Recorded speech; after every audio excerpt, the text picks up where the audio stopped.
மஸ்தாங் மாதிரி ஒரு muscle car இந்தியாக்குள்ளே வரதுக்கு முன்னாடியே இந்தியாவிலே மேனுஃபேக்சர் பண்ண ஒரு மசில் கார் இருந்துச்சு. 1984க்கு முன்னாடி பத்மனியும் அம்பாஸ்டரும் இந்தியன் ரோட்ஸில் கிங்காக இருந்தப்போ வாக்ஸல் விஎக்ஸ் சீரிஸ்ங்கிற யூகே காரோட டிசைனை பேஸ் பண்ணி லக்ஸரியோட ஒரு ரியல் டிரைவ் காரை லான்ச் பண்ணுறாங்க இந்துஸ்தான் மோட்டார்ஸ்.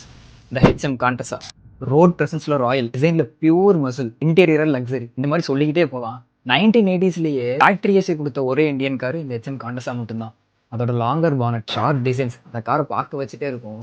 அப்போ இருந்த பிஸ்னஸ் மேன், பொலிட்டிஷியன், ஆக்டர்ஸ் எல்லாருமே அவங்களோட ஸ்டேட்டஸ் ரிஃப்ளெக்ட் பண்ணுறதுக்கு இந்த கார் கியூவில் நின்று வாங்கினாங்க. என்னதான் ஃபர்ஸ்ட் வீக் இன்ஜின் கொடுத்தாலும் 1990ஸ்ல 1.8 லிட்டர் பெட்ரோல் இன்ஜின் கொடுத்து அதில் 88 BHP and 130 Nm of torque கொடுத்தாங்க. Top speed 160 km/h. இப்போ தான் இதில் ஆவரேஜ் கார் ஸ்பீடாக தெரிஞ்சாலும் 90ஸ்ல இந்தியாவில் மேனுஃபேக்சர் பண்ண ஃபாஸ்டஸ்டான இந்த கார் தான். லேட்டரா 2Kல modern sedans like Honda City, Lancer இதெல்லாம் டாமினேட் பண்ணிருச்சு. ஸோ 2002ல் அவங்க ப்ரொடக்ஷன் ஸ்டாப் பண்ணிட்டாங்க.